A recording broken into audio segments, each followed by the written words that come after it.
नमस्कार मित्रांनो, आज आपण एका विशेष व्यक्तीबरोबर या ठिकाणी चर्चा करणार आहोत. या समाजातील उपेक्षित घटकांना सोबत घेऊन त्यांना मदत करून सहकार्य करून ती व्यक्ती मोठं करण्याची ही जी भूमिका ही फक्त प्रस्थापित किंवा श्रीमंत माणसंच करतात असं अजिबात नाही. तीही करतात, परंतु ती काही रूढी नाही.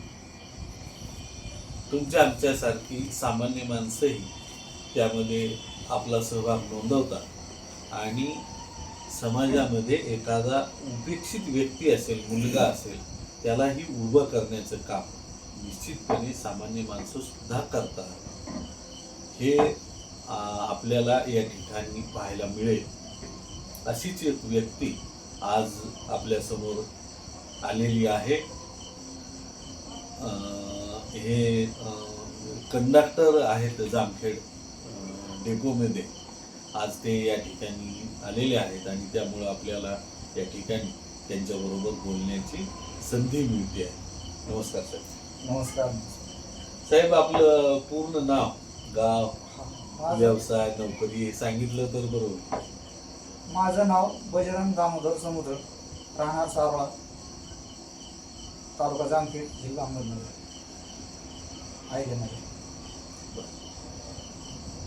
आणि नोकरी काय? नोकरी एस मध्ये मी कंडक्टर या पदावर 1996 पासून 97 पासून आहे. आणि डेपो कोणता? डेपो जामखेड आहे. साहेब, जामखेड डेपोमध्ये कंडक्टर म्हणून सर्व्हिस करतायत. साहेब, आपल्याला मुलं किती आहेत? मला 2 मुलं आहेत. बर. आणि थोरला मुलगा काय करतो? थोरला मुलगा आता BSc ॲग्री कंप्लीट झाली कोल्हापूरला. बर. आणि तो आता UPSC साठी दिल्लीला पाठवला. हा, त्यांनी थोरला मुलगा त्यांचा BSc ॲग्री झालेला आहे आणि UPSC ची तयारी करतोय तो दिल्लीमध्ये. एकदा समुद्र साहेबाची अशीच भेट झाली तर त्यावेळेस मी त्या मुलाबरोबरही माझी फोनवर चर्चा झाली. अतिशय प्रगल्भ बुद्धीचा हा मुलगा आहे. सध्या तो UPSC ची तयारी करतोय. आपण सर्वच त्याचं नाव रोहित आहे. रोहितला आपण शुभेच्छा देऊ की तो क्लास 1 अधिकारी म्हणून आपल्यामध्ये निश्चितपणे येईल अशा आपण सर्वजण शुभेच्छा देऊ. आणि दुसरा बारका जे आहे तो आता इंजिनिअरिंगच्या लास्ट इयरला आहे. बर. तो पुण्याला असतो. पुण्याला इलेक्ट्रॉनिक कशामध्ये करतो तो? ENTC मध्ये. म्हणजे समुद्र साहेबाची दोन्ही मुलं खूप उच्च शिक्षण घेत आहे. एक BSc ॲग्री झाला, UPSC ची परीक्षा देतोय आणि दुसरा ENTC हा इंजिनिअरिंगच्या शेवटच्या वर्गाला आहे. आणि तिसरा एक मुलगा आहे म्हणून सांगितलं होतं साहेब तुम्ही, MBBS आहे. हा सर, त्याच्याबद्दलचं थोडंसं सांगा. हा, त्याच्याबद्दल असं होतं की 5वीला ज्यावेळेस त्यांची नवोदयाची परीक्षेची निवड झाली होती. मुलाची दोन्हीची झाली. जामखेड तालुक्यातून 2च मुलं लागली होती. बरं. तुमचा एक मुलगा आणि तो दुसरा एक मुलगा. हा. तर ते घरी ज्यावेळेस यायचं ना, घरी आल्यानंतर आपण त्याला विचारायचो की जेवण वगैरे केलं का. कधी कधी केलं म्हणायचं, कधी नाही केलं म्हणायचं. आणि कशामुळं काय असं नाही का. तर मग त्यांनी सांगायचं की मला आज जेवायला भेटलं नाही. मग आम्ही त्याला विचारलं तर त्याची परिस्थिती बघून जरा थोडं आम्हाला असं वाटलं. त्यांनी सांगितलं की मला वडील लक्ष देत नाही का. आमचं जरा थोडं सेकंड मॅरेज असल्यामुळे आईचं त्यांनी आम्हाला दुर्लक्षित केलं. तर मग मी मंडळीला ज्यावेळेस सांगितलं त्या टायमाला माझी मंडळी अशी म्हणली की याचा आपण म्हणजे पालकत्व आपण स्वीकारू. तर याचा जे काय खर्च लागेल किंवा ह्याला जे शिक्षणासाठी जे खर्च लागेल ते आपण उचलू.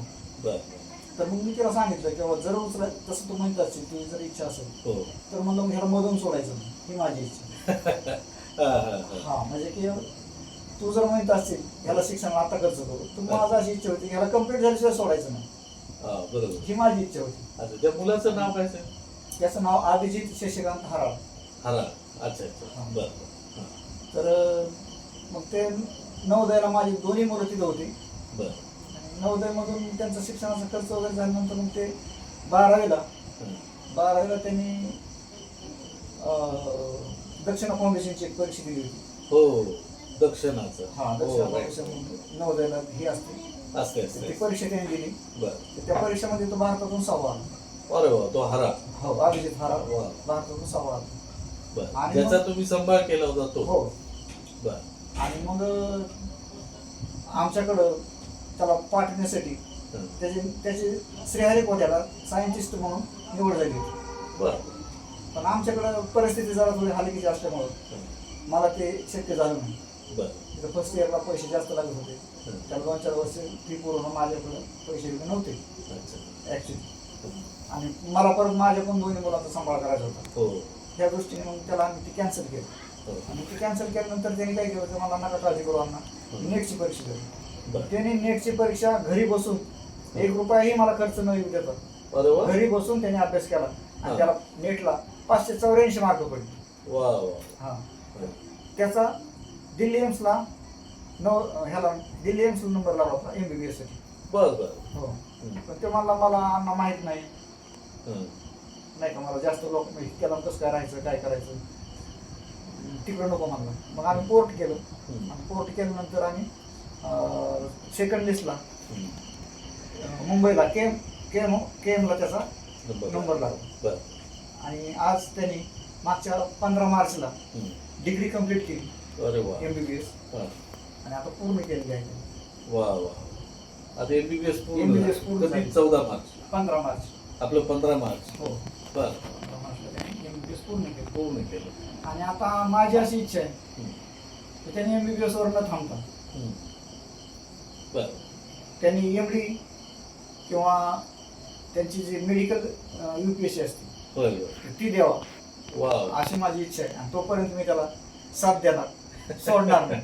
छान छान. बघा, स्वतःची 2 मुलं आहेत. आपणच जर विचार केला तर आपल्या मुलांची शिक्षण करताना आपण गायकुतेला येतो, परंतु साहेबांनी त्या मुलाला 5वीला दत्तक घेतलं आणि 5वी पासून त्याला MBBS करायला लावलं.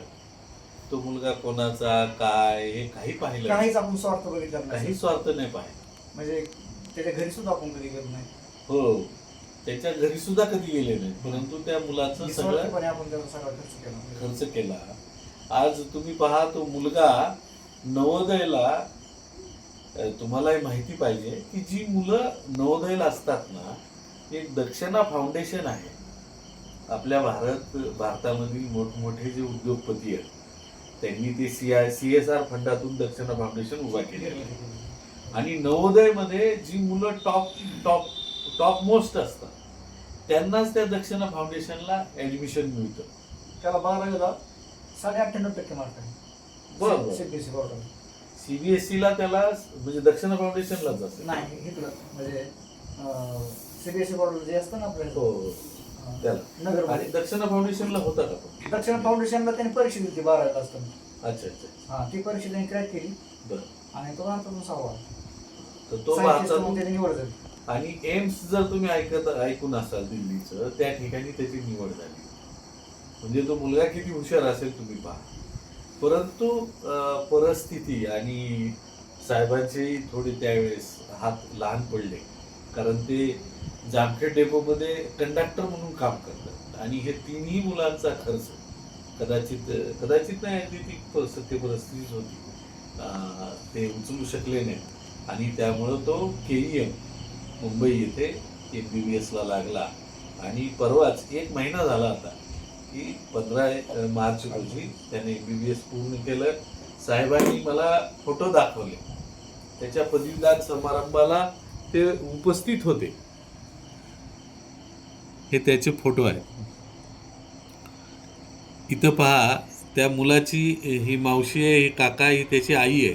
आणि स्वतः समुद्रे साहेब इथे आहेत. समुद्रे साहेबांच्या सुविद्य पत्नी इथे आहेत. आणि ज्या मुलाचा सांभाळ केला त्या मुलाच्या आई आहेत ह्या. आणि तो स्वतः हा मुलगा आहे हराळ नावाचा, आणि त्याची ही मावशी आणि त्याचे हे काका. म्हणजे एक कंडक्टर माणूस सुद्धा किती दानशूर असू शकतो त्याचं हे जिवंत उदाहरण आहे. आणि आपल्या 2 मुलाच्या शिक्षणाचा खर्च असताना सुद्धा मी तर साहेब पहिल्यांदा त्या माऊलीचं मनापासून अभिनंदन करेन, म्हणजे तुमच्या सुविद्य पत्नीचं. कारण आपल्या मुलाच्याही पलीकडे शक्यतो नजर जात नाही, परंतु तुम्ही त्यांना विचारल्यानंतर त्यांनी जे उत्तर दिलं ते खरं तर ते जे वाक्य आहे ना ते इतिहासात कुठंतरी नोंदवलं गेलं पाहिजे. एवढं मोठं वाक्य ते की ठीक आहे आपण ह्या मुलाचा सांभाळ करू, ही त्या माऊलीनं सांगितलं. आणि म्हणून आज तो हराळ, त्याचं नाव काय, अभिजित हराळ आज डॉक्टर म्हणून उभा राहू शकलेला आहे. आणि एवढ्यावरच ते थांबले नाही, तर ते काय म्हणतात की मेडिकल मधल्या UPSCच्या परीक्षा त्यांनी द्याव्या आणि तिथपर्यंत मी त्याचा खर्च करणार, ही त्यांची इच्छा आहे. म्हणजे बघा आज त्यांचा एक मुलगा IT इंजिनियर आहे, दुसरा BSc ॲग्री आहे, तो UPSC देतोय, आणि हा तिसराच मुलगा त्यांनी मानलेला मुलगा हा MBBS पूर्ण झालेला आहे. मला वाटतं अशी माणसं आपल्या समाजामध्ये खूप कमी असतात, दुर्मिळ असतात, तुरळक असतात. आणि त्याच्यापैकी एक या ठिकाणी समुद्र साहेब आहेत. समुद्र साहेब तुमचं अगदी मनापासून मी अभिनंदन करतो. आणि समाजातील प्रत्येक व्यक्तीनं असा आदर्श घेणं अतिशय गरजेचं आहे. आणि त्यामुळंच खरी बुद्धिवंत पिढी कर्तृत्वाला पोचणार. तुमच्यासारखी माणसं ह्या समाजात आहे, म्हणूनच हराळ आज डॉक्टर होऊ शकतो. नाही तर त्याला कुठेच संधी नसती मिळाली सर. आणि दुसरी गोष्ट अशी की माझं पण एक असं सगळ्यांना सांगण्याचं म्हणजे असे माझं हे आहे समजा, किंवा स्वतःसाठी तर कोणी पण करतं, दुसऱ्यासाठी वाहून घेणारा कोणतरी असं एक माणूस असं निर्माण व्हावा बरोबर त्या समाजाने. आणि थोडासा आदर्श जर घेतला तर एक माझं एक उदाहरण असं एक आदर्श घेण्यासारखंच आहे. कारण निस्वार्थीपणे मी जे त्याच्यावर प्रेम केलं, त्याला लहानाचं मोठ्यापासून आतापर्यंत कधीच मुलांमध्ये तिन्ही मुलांमध्ये कधीच अंतर पडू दिलं नाही. सगळ्याला हे करून घेतो की.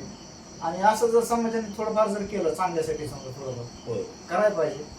आजकालच्या तरुण लोकांनी पण ह्याच्याकडे लक्ष दिलं पाहिजे. समाज घडण्यासाठी काहीतरी योगदान केलं, समाजासाठी बाकीसाठी चांगली पिढी घडण्यासाठी आपण जी आयुष्यभर जी कमाई केलेली आहे समजायची, तर 2-5 रुपये समजा जे आपल्याच्याने कोणाला नाही होत, किंवा शाळेमध्ये जा, कुठं ज्या गरजू मुलं आहेत असे एक दोन त्यांच्यासाठी काहीतरी करा, असं माझा उद्देश आहे समजा.